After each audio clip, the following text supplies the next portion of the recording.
people, welcome back to my channel. How is everyone doing? I hope everyone is doing amazing. So today we are back again with another video, and I'm actually so happy to speak to one of my aunties today. We all know her as Dr. Afua, but before anything else, I'm just going to let her introduce herself. I'm actually very happy about this interview because I know that, you know, we're going to learn so many things. I'm going to learn a lot of things myself. So just stay calm, and then yeah, let's get into it. Thank you very much for having me. Thank you very much. I'm pleased to have you today. Thank you very much. My name is Dr. Afua Eduboatin, and I'm a teacher by profession, a secondary school teacher, and that's just a summary of all the various things I do. Quick summary. That's a quick summary. And I'm a mother of 2 teenage daughters. Lovely. And briefly, that's it. That's it. Yeah. Quick summary, but there's a whole lot. But this is just a quick one. Yeah. Quick one. When I thought about this topic, I just thought of you immediately because I knew that you do a lot of discussions to do with children and, you know, parenting and all these things. So this topic came into my mind, and I just thought it would be good to discuss it with you. So we'll start off by what we'll talk about is in regards to do with discipline, discipline and fear. We're going to look at those two subjects when it comes to parents and children. When it comes to the relationship between parents and children. But we'll start off by talking about discipline before we go deep into it. So when it comes to what is discipline when we say discipline? Okay, thank you. When my understanding and the general understanding of discipline, especially if we look at it from the definition point of view, discipline is looking at training and teaching a person to abide by a certain set of rules or to comply with a certain pattern of behavior. So generally that's what discipline is. And even if you look at it in terms of what the root word in Latin, it's disciplina, which is translated as to train or to teach. And that's why there are various disciplines. So disciplines in terms of training and teaching. So in summary, that's what discipline is. That's what discipline is. Yes, that's what discipline is. So it's you know, training and teaching. Yes. Right. So it's not just about smacking.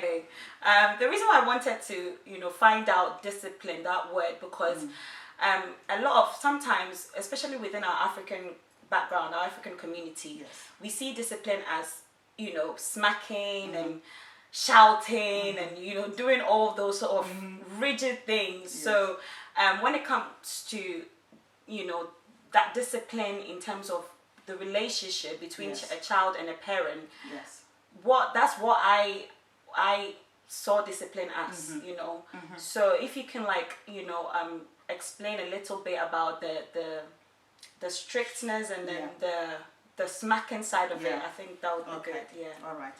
I think it's important to understand that when we're looking at discipline, there are various aspects to it. So if we understand it as teaching and training, it would reframe our mindsets about discipline. So if we see it as teaching and training somebody to abide by a certain set of rules, we would know how we would then conduct discipline. So the first thing we need to think of when we're looking at discipline is there a set rule? Is there a set pattern of behavior that person is expected to live by? So, and that has to be communicated to the person. That's the thing, So you, as a parent or in any organization, let me widen it now. Even if you're expecting people to behave in a certain way, you need to let them know that this is the expected behavior within this place. This is the norm. This is the set of rules that you need to comply with within this space. So that's the first thing. Now the second thing related to discipline is that there are various aspects of discipline. I know in our setting, in our African setting, the first thing we think of is a child's not done something right. usually, I wouldn't say that this is for all parents. Oh no. But some parents, the first thing, it has to do with punitive measures. So either smacking, so that we... I need to punish you. Okay, right, good. I'll punish you. Either you go and hold your ears and do some squats or face the wall. Yes, those kind of, or even smacking that child. Yeah. But I think if we understand, that's why I said it's important we understand what discipline is. Okay. So we know that if we're providing that child with that opportunity, it has to be in a certain pattern. Right. So 3 different ways that this can be done. One is what I would call, or what would term it, preventing. So how do I prevent that child from breaking those rules? What measures do I put in place? The second one has to do with supporting. What supportive measures do I have in place to help that child to be able to obey those rules? That's right. And the last part is the corrective one. That's the one we are familiar with. The smacking one. So the corrective one is where you're correcting that child and getting them to toe the line, to getting them into shape so they can follow those rules. But the key thing when we're looking at that is I want us to think about ourselves when we self-discipline. The first thing we do is we don't just smack ourselves. No, we don't. We don't hit ourselves. No. We don't give ourselves punishment. No. We say, what can I do so that I can continue following those rules? So for example, let's think of it like, okay, I want to lose weight. Okay, I want to lose weight. If I go over my expected weight, do I give myself punitive measures? That's not the first thing I do. I say, what can I do to prevent myself from gaining more weight? Okay, right. Yeah. So what do I need to do? That's the first thing I'll think of. Yeah, that's so true. The second thing I'll think of is, what support measures can I have in place? Do I have a friend who I can go to the gym with? Accountability, so that I'm accountable to someone. So there's that support network. I go to the gym, or I run with a group of people. And then the last part is where if I can continue doing that and I'm still gaining the weight, what punitive measures can I now put in place? Punitive measures, yeah. So if we see it that way, we would have a situation where we have all these in place before we look at that aspect the of smacking one. The smacking one. Wow. And I wouldn't support that. And I wouldn't support that, because if you've gone through providing support, there are other ways of correcting a child other than smacking. Right. There are so many different ways of correcting a child, and for me, that smacking shouldn't even come into the picture. Yeah. Okay. So, Auntie, you know what? We're going to go straight into parents and young people when it comes to, because I know that obviously, I'm sure, I may be wrong, but I'm sure there are some parents that do not smack their kids, even because they've grown up and stuff like that. But there are still other ways where they imply the strict sort of discipline, like the shouting and you know the other stuff. So we're going to talk about that. So how can discipline? Where do you balance discipline? How do you balance discipline and fear? Or how do you balance discipline in a way that would not instill fear in a child? I think that's it. Thank you. I'll go back to the 3 aspects I talked about: the prevention, the supporting, and the correction. Now, it could go both ways. If it draws more towards the corrective, where there's an imbalance, the Bible even says that it's an abomination, an imbalance, or a weight that is not balanced is an abomination even unto the Lord. Wow. So we need some form of balance. Definitely. We need some form of balance. So there should be a balance between all these 3. I'm not saying that you shouldn't correct a child. Hey, it's needed. It's needed. It's needed. And I'm not saying also that you should continue to provide support for that child their whole life. They need to grow up. That's so true. That's so true. And you don't have to be permissive as well by just carrying on doing preventative measures. You need to have that balance. Now, if it skews more towards corrective, that is where the fear comes in, where that child lives in fear.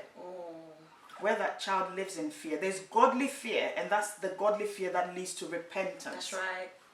That's a different thing.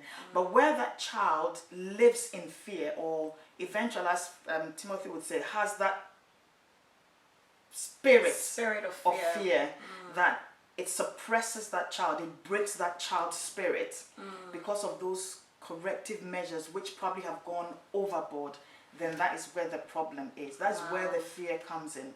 That child is afraid of the parents. That child is so in fear of the parents and the Bible says that in love there's no fear. Yeah. So if we're talking about a loving relationship, how can we maintain discipline with love? And that's the key thing. Love brings that balance there. That's right. Love brings the balance. And I think that's the key thing that as parents we need to sort of create. It doesn't matter what level your child is, even if the child is a toddler, a teenager, and a young adult, they're still your children. They're still your children. Even if they're children, even if they're still 50, they're still your children. And it's sort of having that balance. And relating it to what age they are. Yeah. And I also like to draw attention to the fact that there are some children with social, emotional, mental health needs. Yeah.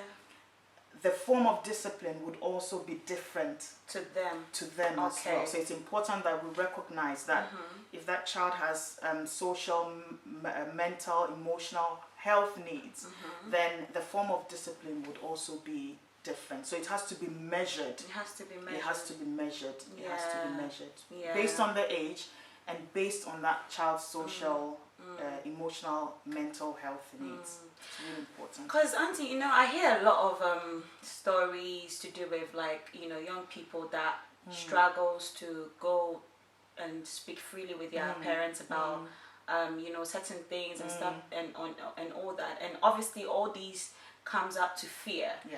How do, aside from placing these discipline factors there, how do parents get their young people to come to them freely, to speak to them about, you know, things that they are going through and all that, you know, without the fear? Yeah. That's really important, especially when as parents we have the responsibility of being stewards. The Bible says that children are heritage of the Lord. That's right. They are heritage of the Lord. Yep. And God has provided them to us. So we are stewards. And the Bible says it should be found that a steward remain faithful. Now when it comes to creating that environment, we need to understand that we have a mission as parents, and we are not meant to judge. It's really important that children would do things. Yeah. They would falter. They would stumble. They would make poor choices. Yeah. But we need to keep the door open, just as God has for us. Yeah.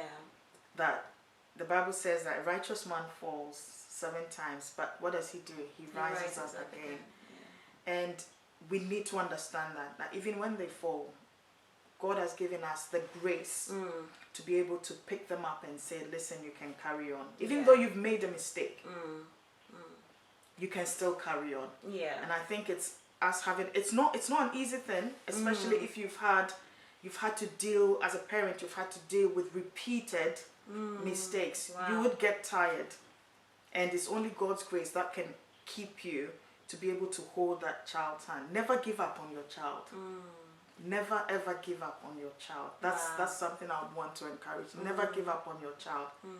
Because I always say that the child that goes through the most difficult situations or falls or goes through series of falling, it's because that child has a particular destiny to fulfill. Wow. And the enemy is targeting that child. Wow. So it's important that as parents, let's keep the door open as God has kept it open for us. And let's continue to show mercy. Yeah.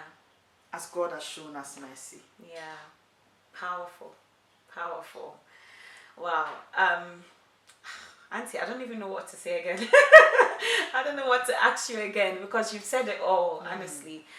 You've said it all, because when it comes to fear. I think what eradicates fear is love, you know, and that environment. I think is more of creating that environment, that free environment, you know, for the young person, so that they will not be scared, you know, to go to their parents. So I'm glad that we are able to understand the balance, because we need discipline.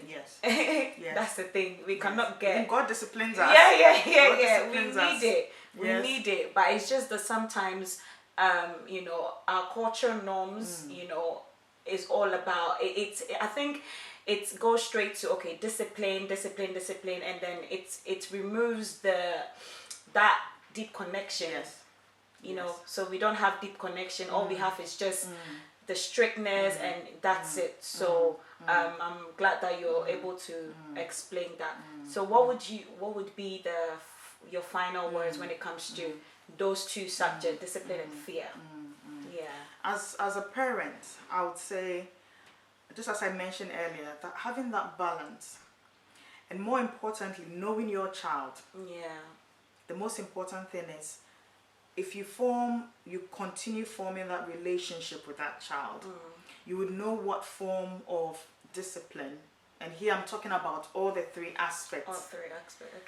What form of discipline would work for that particular child? Because what would work for one child would not work for another child. That's so true. So it's spending time and knowing that child. And then when the child begins to know that, yes, you genuinely, as a parent, they know we love them.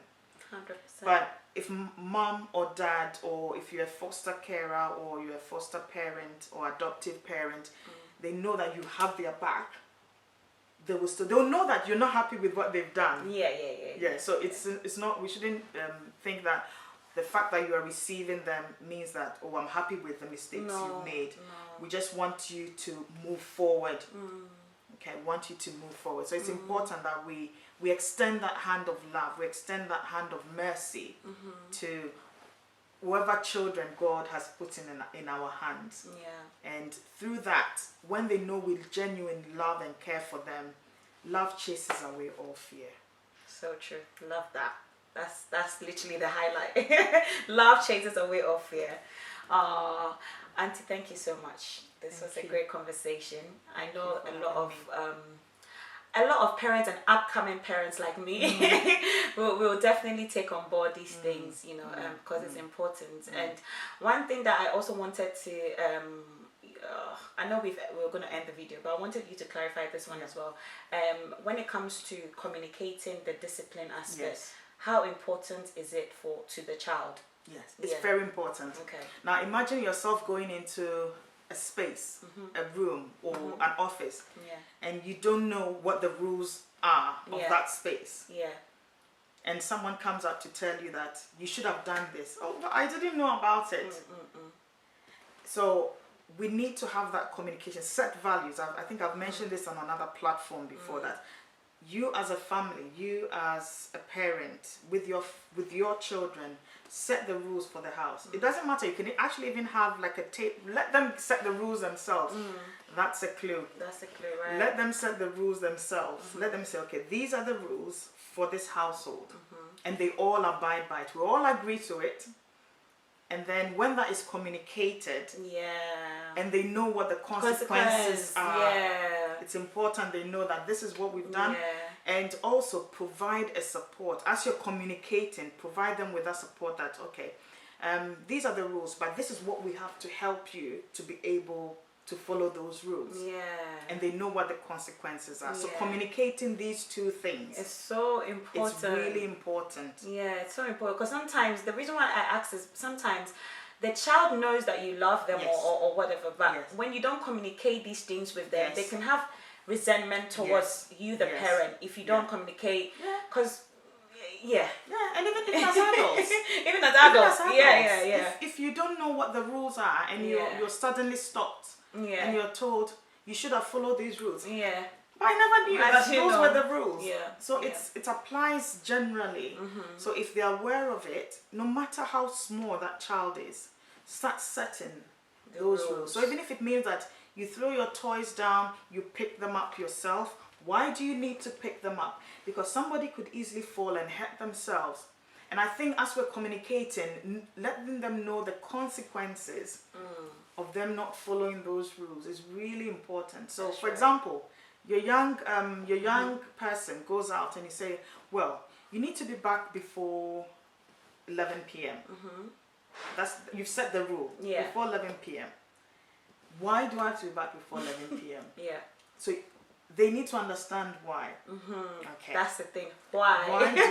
Especially our culture, we don't ask why. I'm sorry. Yes, the truth. We don't explain the reason. We just this is how it should be done. So it has to be done without without explanation. Reason. And I think it's important that parents understand, especially within this part of the world, that children are encouraged to question. Children are encouraged to analyze. They're encouraged to think beyond just you giving them information. Right. That's how they are trained in school. It's so true. So when they're asking those questions, if they're asking rudely, then that's a different story. That one. But if they're asking to find out why, sometimes it's not because they mean to be rude.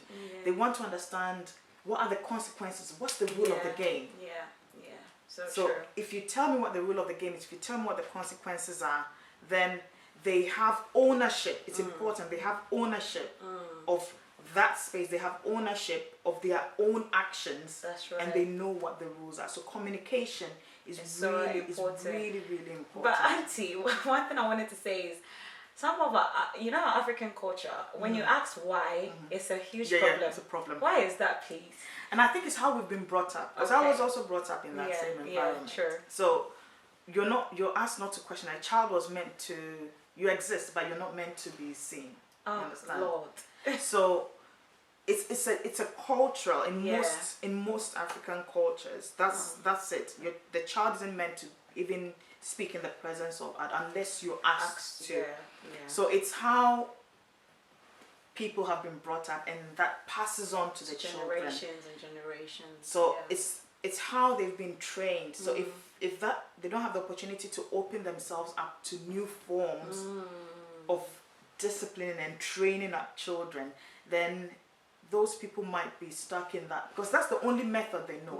Fair to them, fair to many African parents, that's the only method they know. True.